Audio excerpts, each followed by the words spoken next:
Welcome back to the UTEP Dynasty, everybody, and we finally made it to Season 2. We come off of a very eventful offseason where we really overhauled this team in the transfer portal. And we usher in a new era of UTEP football, a new conference, a new team, a new quarterback.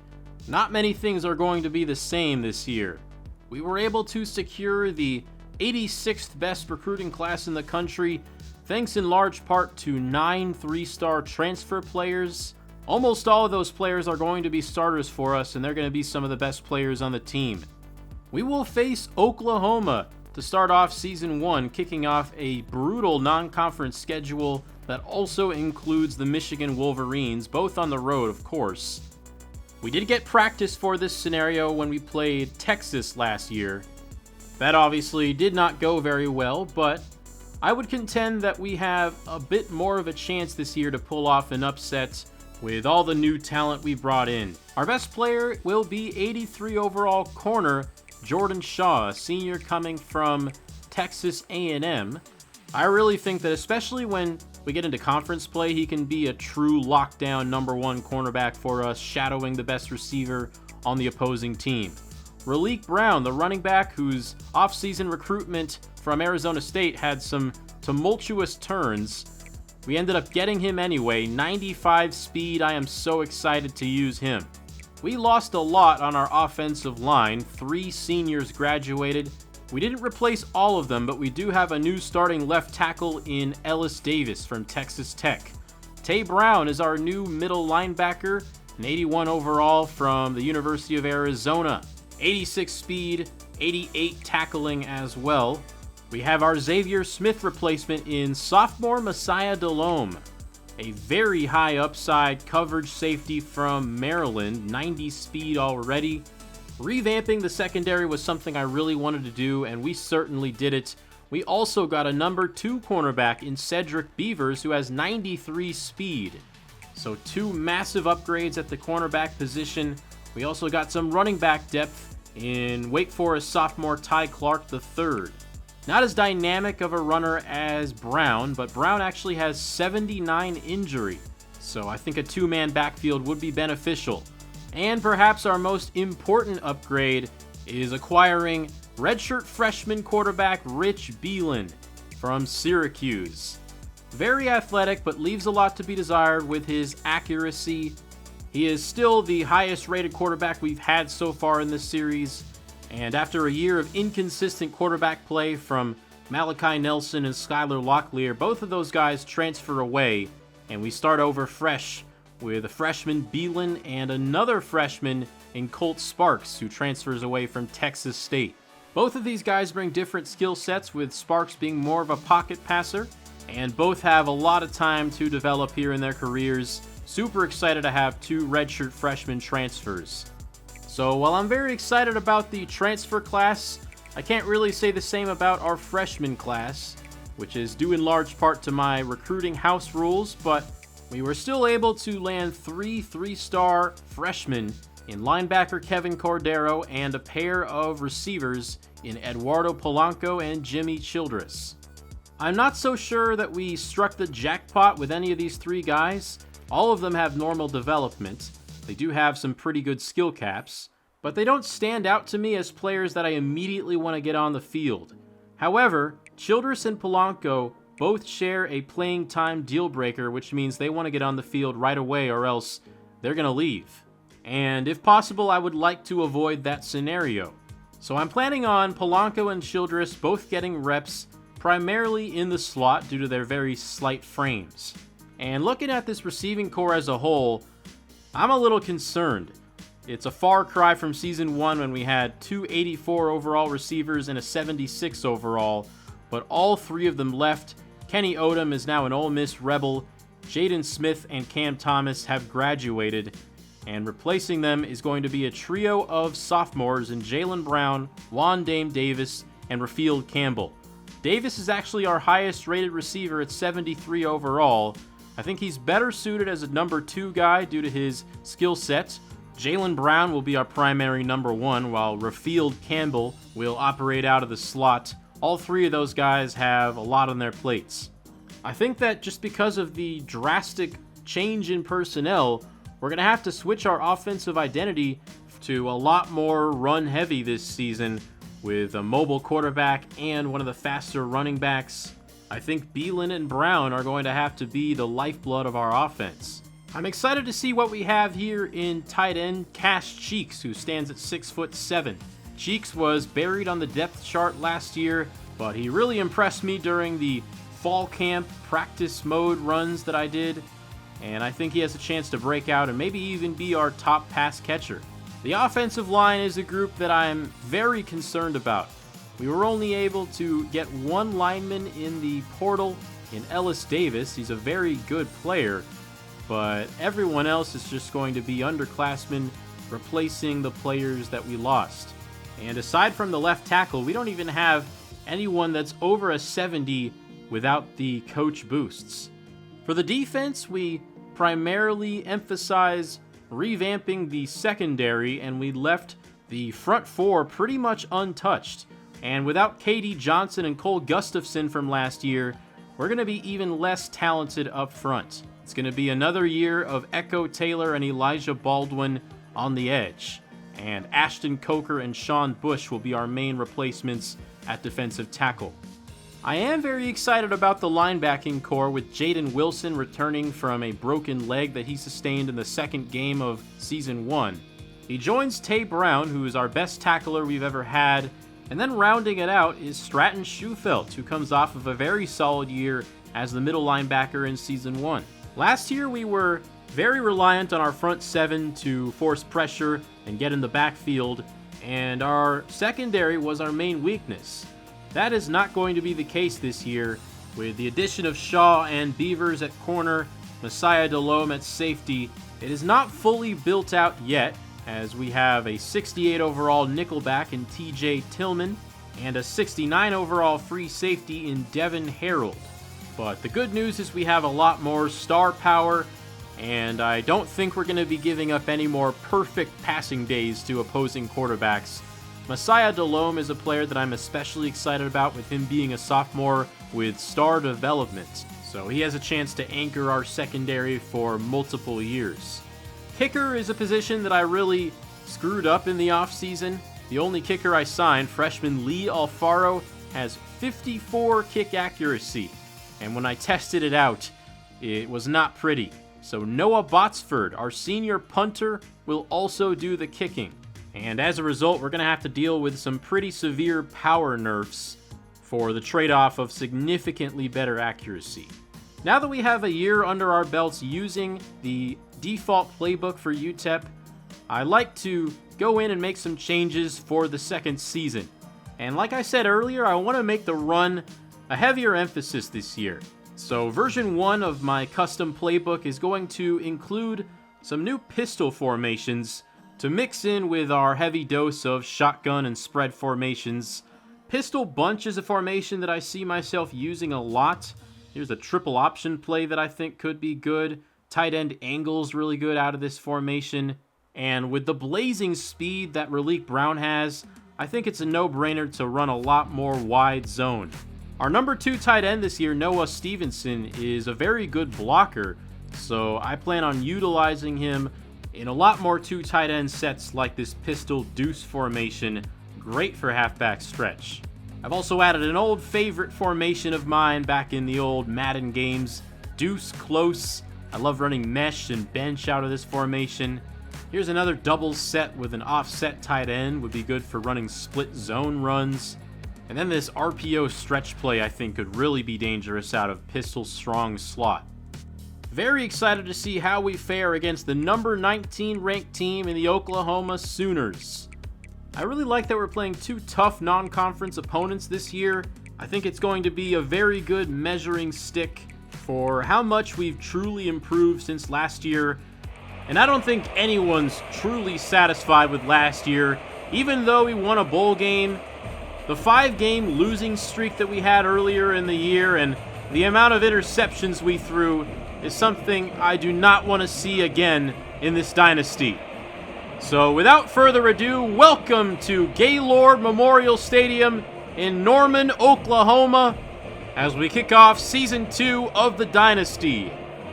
I really appreciate all your guys' support on this series so far. The off-season video was one of my most successful videos ever. Let's keep it coming. Noah Botsford boots it away, and here we go.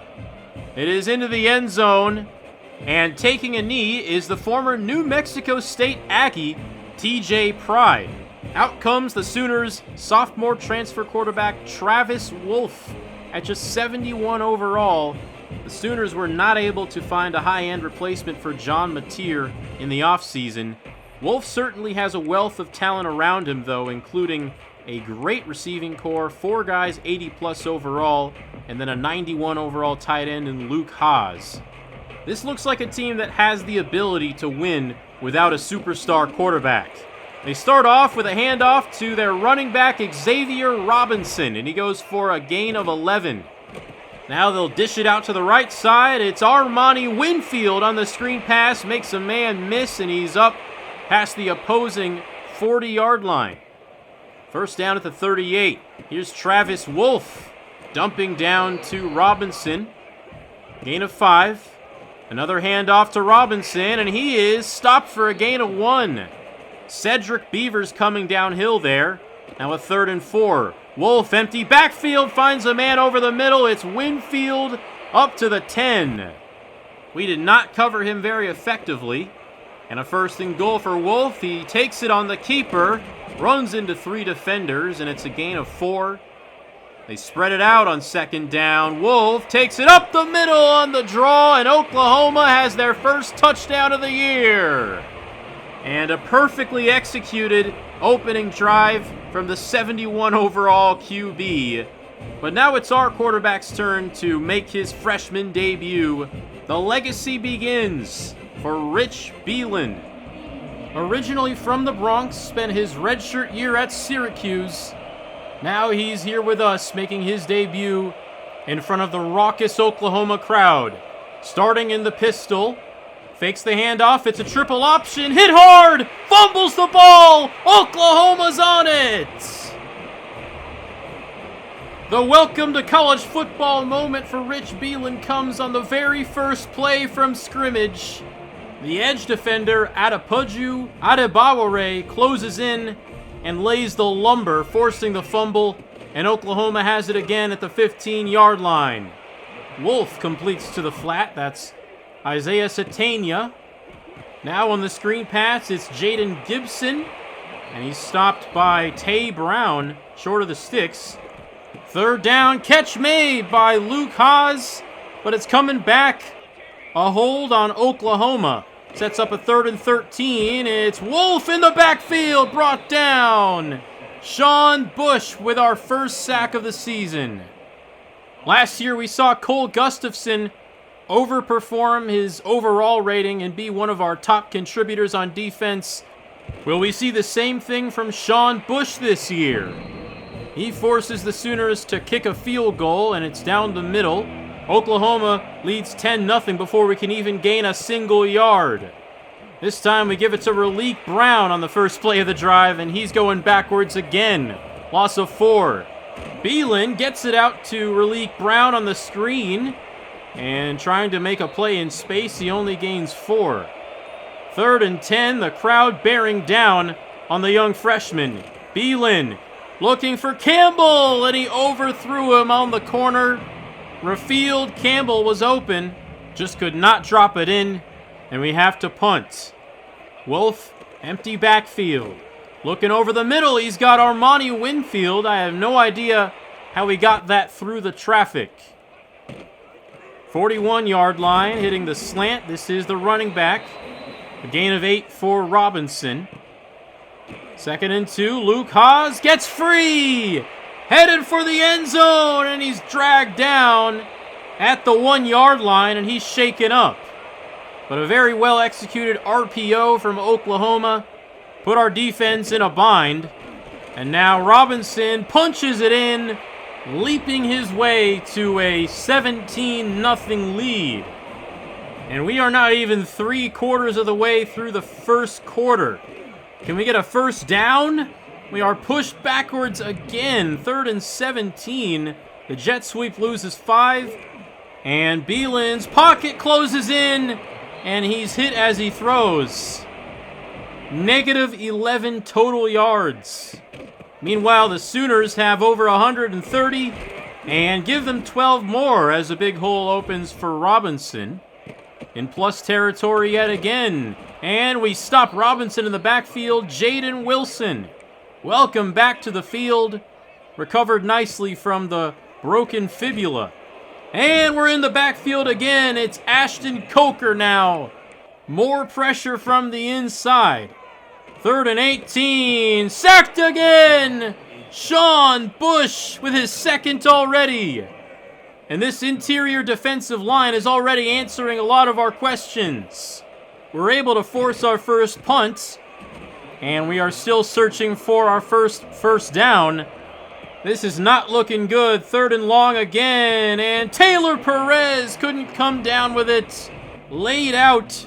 But his main weakness is his hands. His catch rating is in the low 60s. A comeback route on the money from Wolf. That's Isaiah Satania. Wolf steps up and nobody home to defend Jaden Gibson. We completely lose him. And that's the easiest pitch and catch that they'll probably have all season long. Cedric Beavers was caught looking at the quarterback, and he forgot about the guy he was supposed to be covering. This could not be going much worse. Xavier Robinson spins to his left and breaks the plane. And it is already a 24-0 lead. I really thought we'd be able to put up at least somewhat of a fight. That is a near disaster yet again. Goes down as an incompletion, and then this is over the head of Wandame Davis. 3rd and 10. Belin, middle, batted down. Nothing going our way. Nobody really on the same page here. We do have a lot of new faces on the field, and it looks like they're going to take some time to gel together. That's a big play that gets wiped out. 3rd and 16 for Travis Wolf, and he runs right into the sack. Echo Taylor brings him down. If nothing else, at least we're getting pressure on Travis Wolf. We're going to get this ball back. Taylor Perez is our main punt returner now, and he breaks to the right side. Outrunning the Sooners up to the 42. That's a 22-yard return. Raleek Brown on the stretch, finally able to advance past the line of scrimmage. Still at -5 rushing yards. The screen is covered up. But we have our shortest 3rd down we've had all day. To the outside, caught! Rafield Campbell makes a move up past the 30. And you can't be serious right now. The center, Alan McCarter, called for the hold. 3rd and 14, incomplete. We finally get a big play, but it's robbed from us. And that's been pretty representative of how today is gone. Spin move, Xavier Robinson throws another man to the turf. Just toying with our defense. Out to the flat, it's the backup tight end, Carson Kent. Oh, he tried the hurdle.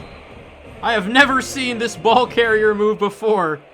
Stiff arm, and then he tries to hurdle from a standing position, and he ended up looking like a fool. 2nd and 3, we actually contain Robinson, trying to get out to the edge. 3rd and inches, and dumped in the backfield by Grant Stewart, a backup safety cornerback hybrid. Back to our offense, and that's our first down of the year. Nearly to the 2-minute timeout already. And we yet again get pushed backwards.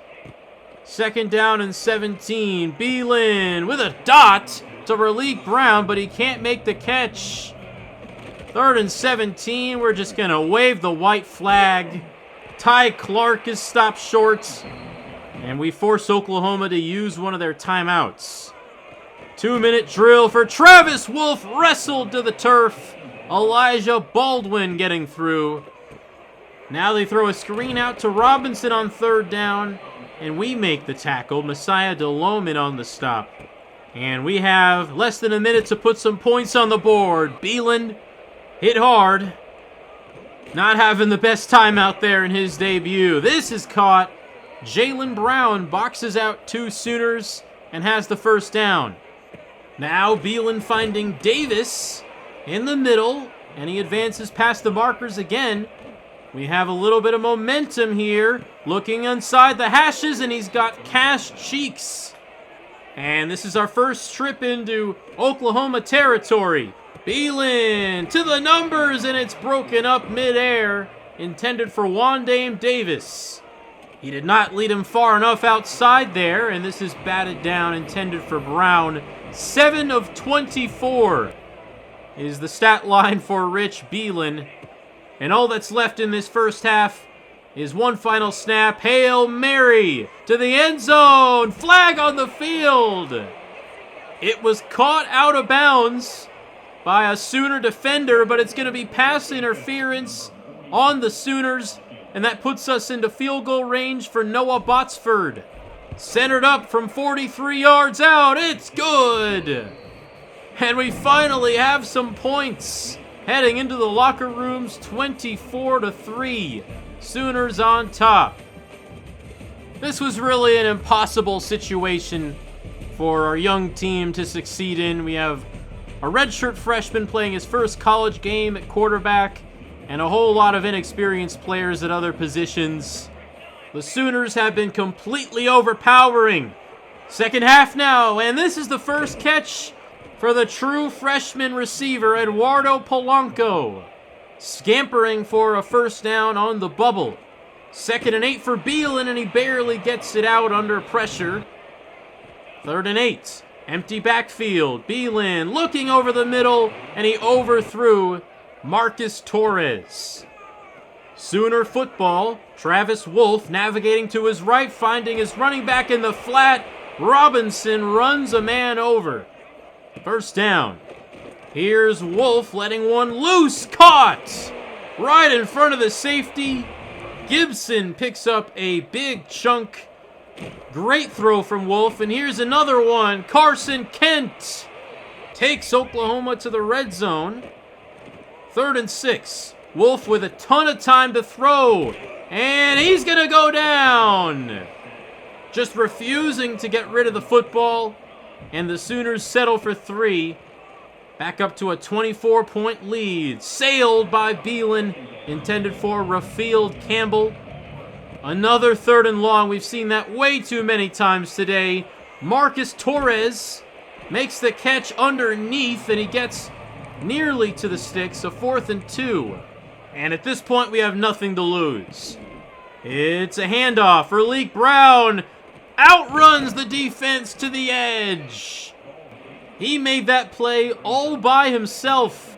That's what made him such a coveted target for me. 2nd and 10 for Belin. Intercepted!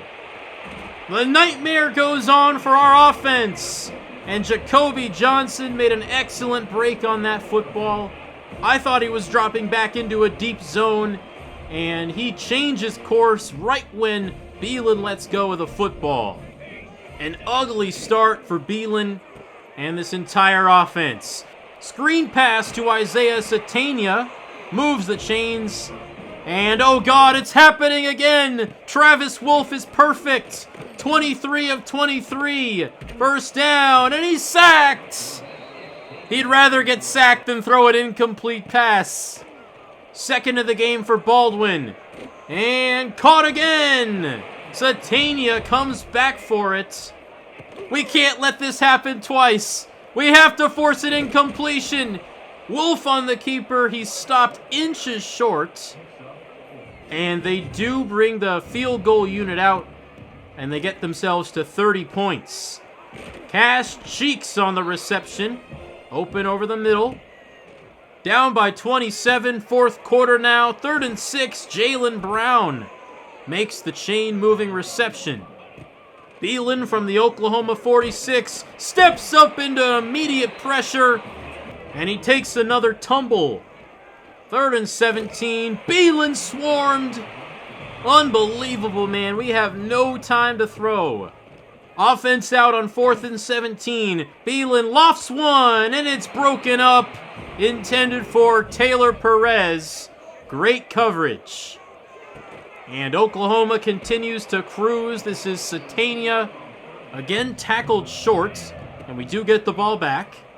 Belin hitting Davis in stride, crossing the field, and getting past the line to gain. First down at the 27, Belin. And throws a hospital ball to Cash Cheeks. Absolutely destroyed by the middle linebacker. Third down, Belin brought down. He has taken a beating today. Nearly all of his attributes are seeing a wear and tear hit. Belin on 4th down, wide open, Cash Cheeks. And we're able to extend the drive.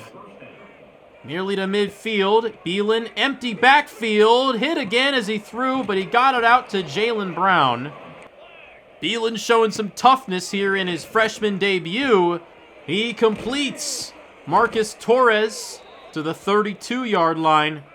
Belin hanging in there. Empty backfield again, caught by Torres over the middle. Getting in some rhythm again. Belin to the sideline, caught by Polanco, and he gets past 2 tacklers, showing some sneaky power in that slight frame. In the red zone for what might be the first time today, but that is way off the mark at the feet of Rafield Campbell. 4th and 8, could be our last chance to score. Belin hit as he threw, and we yet again come up empty. Oklahoma blitzed their nickel back, and it was too much for the left side of our line to handle. With the wear and tear, that's probably going to be it for Belin today. He just was not set up for success. Just hope he can heal up and be ready for next week. We do force another punt. Our defense has gotten better in the second half. And out comes our backup quarterback, Colt Sparks. A fellow redshirt freshman transfer by way of Texas State completes his first pass to Marcus Torres for a gain of 3. 2nd and 7. Torres streaking over the middle again and getting to the sideline. Another redshirt freshman, Torres with his 5th catch. He has been a surprise contributor for us today. But we face another 3rd and forever. Sparks into a blitz, completes, and breaking free is Jimmy Childress. Touchdown Miners!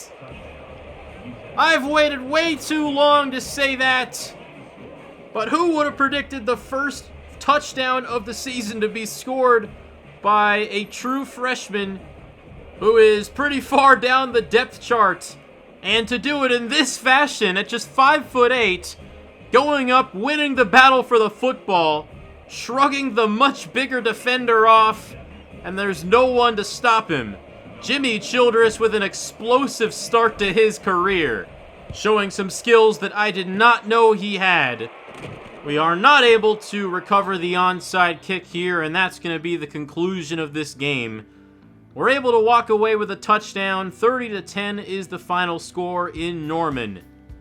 And overall, a very disappointing showing from an execution perspective, a play calling perspective, just about everything. Thankfully, we did force 2 incompletions from Travis Wolf. I spent all that time upgrading the secondary in the offseason. If we were to give up another quarterback perfect game, I would have flipped out. But the writing was pretty much on the wall here from the very first snap. When they forced the fumble on that triple option play, everything just went downhill. That is not the way to start if you want to compete with a Power 4 team on the road. From that moment, we were just playing from behind the whole time, and that forced us to throw the ball a lot. 18 for 50 is the final stat line for Rich Belin. Definitely not what I was intending for this season, but it's tough when the run game just is not working and you have to keep passing to score quickly. On the bright side, we did do a much better job of applying pressure up front than I expected.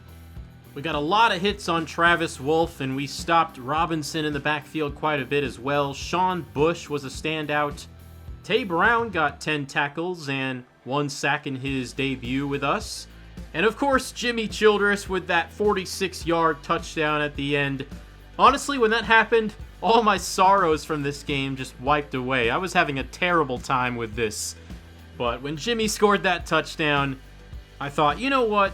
Maybe it's all just part of the plot.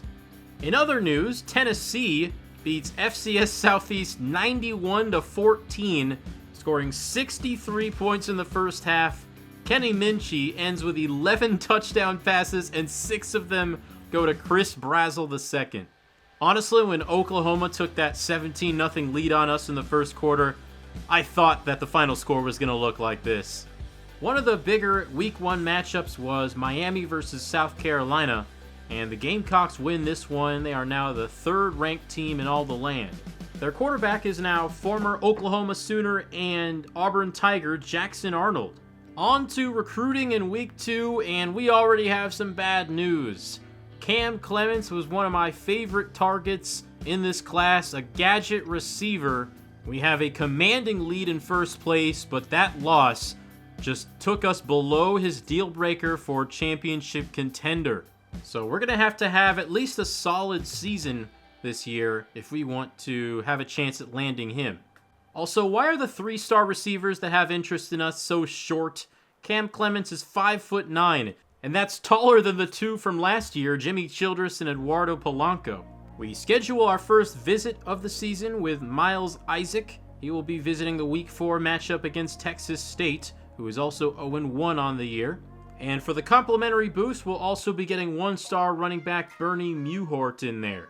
Additionally, I have started to target 2 1-stars in Sam Ilaoa, a free safety with 70-man, 66 zone, and then another tackle in Connor Flavors. Week 2 is another battle with New Mexico State. Our biggest rival, we beat them in overtime in a great game back in Season 1. This is now a non-conference battle, and I have to manually schedule them every year. And as long as this is a competitive rivalry, I will do that every season. The Aggies are in pretty bad shape as a program. They're now 0 stars, and they did lose their first game of the year to Central Michigan. They also lost a lot in the offseason, and they are now 57 overall. That's 2 less than us, and the list of 70-plus overall players is quite short. Grant Cutler is still their quarterback. He played against us last season, and is now 78 overall as a senior. They lost TJ Pride to Oklahoma in the portal, but they do still have AJ Williams, a quality receiver, better than any of our starting receivers. And on defense, they don't have much talent, but they do have a guy who's at 67 overall, but has almost unlimited skill caps and 2 platinum abilities to go with 2 bronze ones as well. Derek Omoreji is maybe someone to look out for. But we are back in the friendly confines of the Sun Bowl for this one. We play the Aggies at our house for the 2nd year in a row. The fans were treated to an absolute delight last time these two teams met, but I'm hoping it doesn't take a thrilling comeback like it did last time to win the Battle of I-10. This stadium is sold out, and hopefully for the young Rich Belin, this is an easier setting to find his rhythm in. First play from scrimmage is stopped. A 3-yard loss on the handoff to Raleek Brown. Now we bounce it to the outside. Here's Wandame Davis on the jet sweep, gaining 7 yards, 3rd and medium. And we spread it out for Belin in the pocket and firing into a tight window, complete to Marcus Torres. Those two building a connection very early in their careers. Wide zone to the left side. Raleek Brown moves the chains. Much better than his first carry.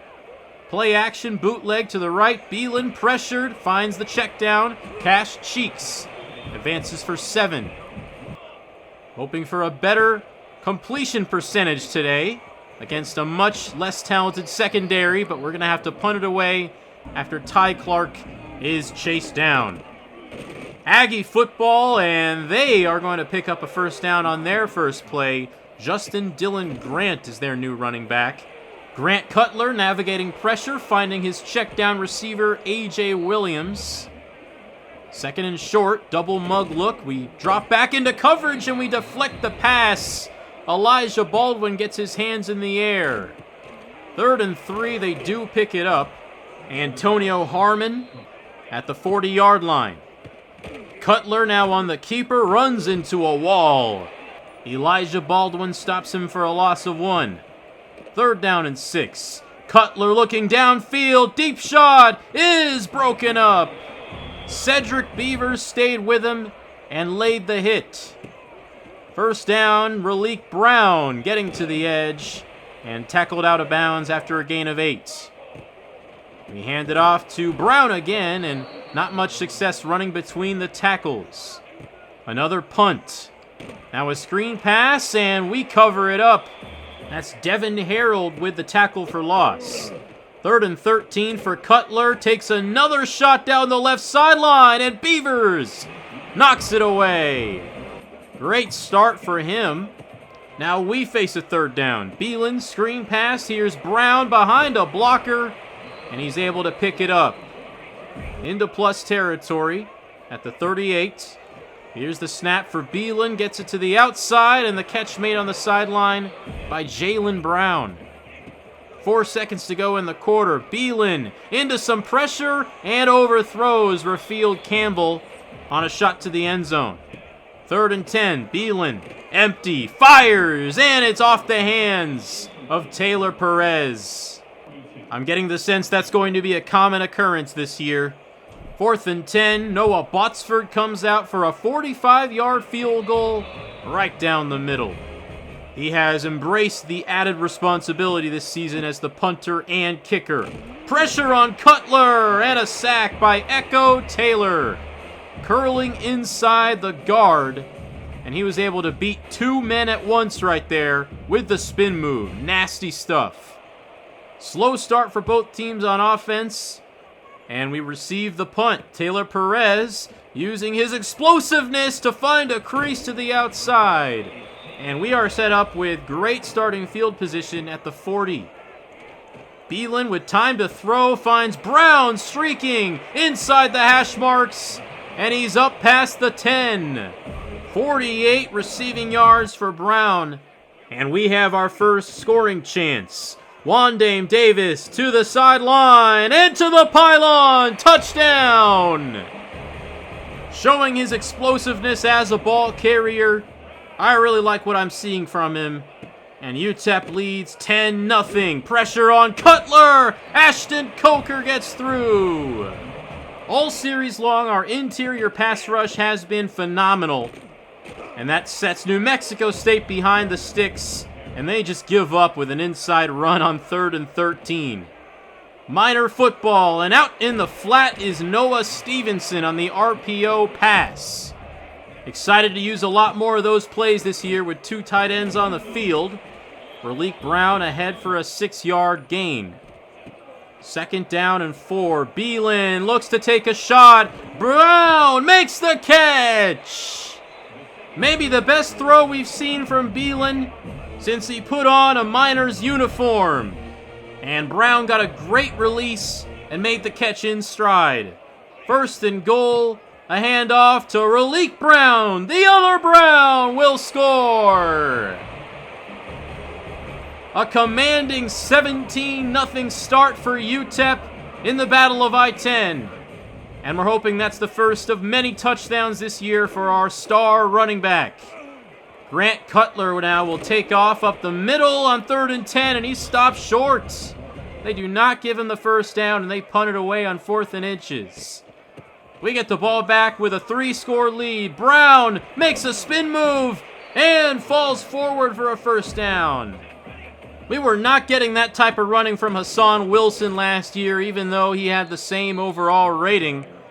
But we are stopped short on the 3rd down run, and we're going to go for this. 4th and 2 from the 43. The slant is caught by Brown. And I gotta say, this is a much better game from Rich Belin so far. He completes another one, this time to Rafield Campbell. Soft spot in the zone, and he's able to bounce it ahead. 1st and 10 at the 31. Here is Ty Clark II rotating in and picking up 7 on that carry. Belin on a bootleg to the right side. Fires this in to Wandame Davis. Sitting down for the catch on the comeback, and he's inside the 5. Another RPO, a shovel pass to Noah Stevenson, who lowers his shoulder and breaks the plane. UTEP with a 24-0 lead. I think we might have ourselves another surprise standout in Noah Stevenson. We know about his blocking ability, but if he's able to be a big-bodied red zone threat like that, that's going to do a whole lot for our offense. First down, more pressure, and Sean Bush brings down Cutler for our 3rd sack. 2nd and 15, Cutler throwing on the run and in stride for Donovan Faupel. 1 minute to go in the half. New Mexico State trying to get something to go their way, and it's another sack. Ashton Coker wreaking more havoc. And a 3rd and 14, they hand it off to Justin Dillon Grant, who spins ahead and maybe sets up a field goal for the Aggies. But no, they punt it away. Would have been a 56-yarder, a little bit too far for them. And here's Raleek Brown on the swing screen. First down, and Rich Belin over 200 yards already. 33 seconds to go for us. Ty Clark on the reception. First down, and we use our final timeout. Now a 3rd and 10. Rich Belin over the middle, complete to Wandame Davis. Into plus territory, and we'll spike it with 10 seconds remaining. Belin's got to be careful here. No timeouts. He takes a shot, and it's over the head of Rafield Campbell. Made the right read there. Campbell was open. But better to throw an incompletion than an interception there. And Noah Botsford will come out for a long field goal. Really testing his power, and this is nowhere close. It is going to be a return for New Mexico State. And thankfully, we do not give up a kick 6. That's the problem with having a punter do the kicking. He could have 99 kick power, but the penalty for the position change is still going to severely limit the ability to kick 50-plus yarders. But we have nearly 300 yards of offense through halftime. And this is an entirely different game than the one we had last season. And our offense is back for more. Great throw from Belin in stride for Campbell. First down, and we are in the red zone. Belin rolling to his right. Scanning downfield, throwing across his body, and it's picked off. Burnock Ia with one of the easier interceptions he'll ever make. That's a big no-no from Belin. You can't make that throw, and he's going to have to learn that quickly. New Mexico State still dealing with a 24-point deficit, and they are going nowhere with this screen pass. Stratton Schufelt with the tackle. 3rd and 15. Pressure up the middle, and our 5th sack of the day. Echo Taylor and Sean Bush combine, and now very little breathing room for the New Mexico State punter. We are going to go for the block, and somehow he gets it out. We had 3 guys who had a chance to block that punt, and nobody laid a finger on it. It's so hard to control all your players on punt block attempts, and come on, man, Jaden Wilson was right there. All he needed to do was dive to the side. We do start at the New Mexico State 39. Raleek Brown through the middle. Bursting for a 20-yard gain. He's up to 60 on the day. Belin with time, and he'll launch for Brown. It's batted down. Trying to put the Aggies away for good. Belin with a risky pass. Double coverage on Rafield Campbell. Really should have been picked off. We do kick a field goal. 27-0. Grant Cutler makes a move in the backfield and gets some help from his line. Fumbles the ball at the end of a long run out of bounds. Messiah Delhomme was able to punch that ball loose. 40 seconds to go in the 3rd quarter. And a first down reception for Antonio Harmon. We send 5 rushers and bring down Cutler for the final play of the fourth quarter. Messiah Delhomme with the sack.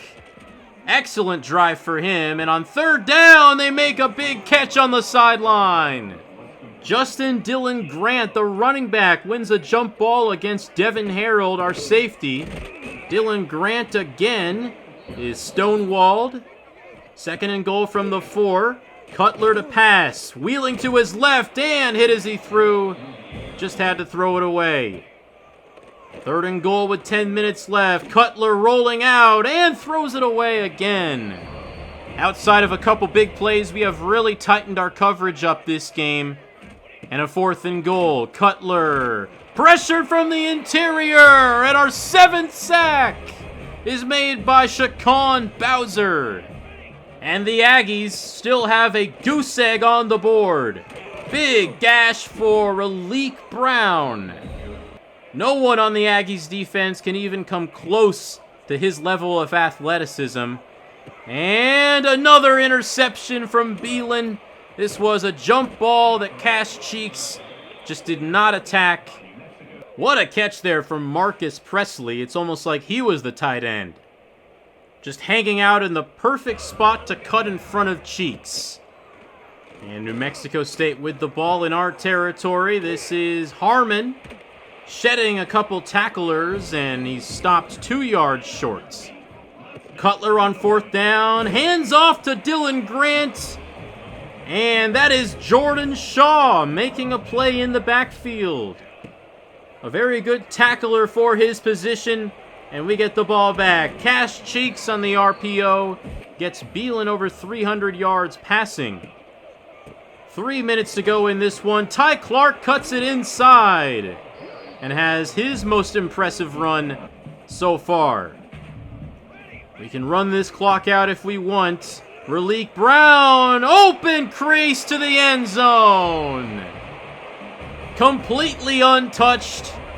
I mean, if you're going to let us score on a routine stretch run, I can't help myself. Noah Stevenson was in the game as a fullback on that play and opened up a gaping hole. I formation for the win. Raleek Brown now over 160 all-purpose yards on the game. And that's one of the best throws we've seen from Grant Cutler, a whole shot. 18 seconds left. 3rd and 4. Cutler, sideline, broken up. Jordan Shaw with the deflection. And they are going to punt it back to us. And I thought, why the hell not? Jimmy Childress was the MVP of Week 1. Why don't I give him a chance to make the final play of the game 2 weeks in a row? Colt Sparks in at QB. Finds Jimmy Childress for a first down. And a fitting end to a dominant victory. UTEP rebounds from the Oklahoma beatdown and looked a whole lot better this time around. 34-0 over the rival Aggies. Much more comfortable than the overtime thriller in Season 1. And we moved to 2-0 against them in the Dynasty. 1-1 on the season. Raleek Brown was a little bit of a disappointment against Oklahoma, but his ability was on full display here against the Aggies. He is the player of the game with 103 rushing yards and almost 60 receiving yards. 31 for 48 from Rich Belin. Not perfect, he threw 2 picks, but a whole lot better than 18 for 50. But how about this defense, man? First shutout win of the entire Dynasty, and we do it over our rivals. This game, it wasn't just the interior pass rush, it was the edge rush, it was the linebackers, it was the secondary too. I think the balance of talent on defense is the main difference in this year's team from last year's team, and I expect that to propel us to more success this year. And just like that, we have added a second silver spade to the collection. Excited to see how many of those we end up with by the end of this journey here. I wanted to take a quick look at the Mountain West scoreboard from Week 2, just to get a gauge for the teams to watch out for come conference play. And I don't think Wyoming is going to be one of those teams. They have lost their first 2 games and the second one was to FCS West. Additionally, New Mexico only wins by 2 against FCS East, and we did have a conference game between UNLV and San Jose State, and Malachi Nelson's Rebels fell short to the Spartans 40-21. We advance now to Week 3. The main recruiting objective here is to get back above the minimum championship contender grade for Cam Clements' deal breaker. Apparently we're not quite there yet. Messiah Delhomme, who had a forced fumble that didn't really change much in the game, actually wins Mountain West Player of the Week on defense. Hopefully that gives him a developmental boost. Next episode, we will see the UTEP Miners take on Michigan. We did not look good at all against Oklahoma. Well, let's see how we look playing in the biggest stadium in America, where the fans will not be rooting for us. Michigan actually did lose in Week 2 to Oklahoma, who is now the number 10 team, 42-31. Not a typical final score for a Michigan home game, but Oklahoma's offense was just fine, even better than they were against us. Bryce Underwood is, of course, the quarterback for the Wolverines, now in his true sophomore season, and he is pretty much maxed out already upgrade-wise. Regardless, he is still a great quarterback, one of the best in the country, and he now has platinum mobile resistance. But the main notable thing about this team is their running back room is absolutely bonkers. They went crazy recruiting players in the transfer portal. They still have Justice Haynes, of course, now a 91 overall. But they also went out and got Freddie Brock from Oklahoma State, also a 91 overall. But that's not even all. Jalen Buckley, the running back we faced in our bowl game last year with Western Michigan, is also a 91, and he's also on this team. This is ridiculous. Oh, you thought I was finished? Jordan Marshall, 89 overall, just chilling on this team as the RB4. Their RB5 is 88 overall, Cam Edwards, who comes from UConn. What are they cooking in Ann Arbor? I mean, there's no way all 5 of those guys are gonna play, right? And the funny thing is they left their receiver room pretty much untouched. Samaj Morgan is their best receiver at 81. They don't even have a good tight end anymore. Their defense is, of course, balanced and led by 91 overall cornerback Jair Hill. Has platinum blanket coverage and 4 other abilities, including gold ball hawk. 95 speed as well. Well, this should be fun. I have no idea which one of those 5 running backs we are going to face primarily. I don't know how good the auto-sub logic is for computer teams when it comes to running backs. I've never seen the computer properly execute a running back by committee, but that appears to be what the Wolverines are going for this year. They've basically assembled the Avengers at the running back position. But hey, we get another crack at defeating a ranked team on the road. Maybe we can become the modern-day Appalachian State. We'll see. But thank you all for watching this opening episode of Season 2 of the UTEP Dynasty. So far, we lost the game we were supposed to lose and won the game we were supposed to win. I'm not sure what to make of this team quite yet, but we definitely did see sneak peeks of this team's talent. Let me know in the comments what you guys think of our performance so far, some of the new faces on the team, and what you think our goals should be this year in our new conference.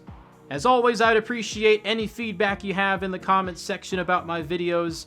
Don't forget to leave a like and subscribe to the channel with post notifications on if you want to stay updated.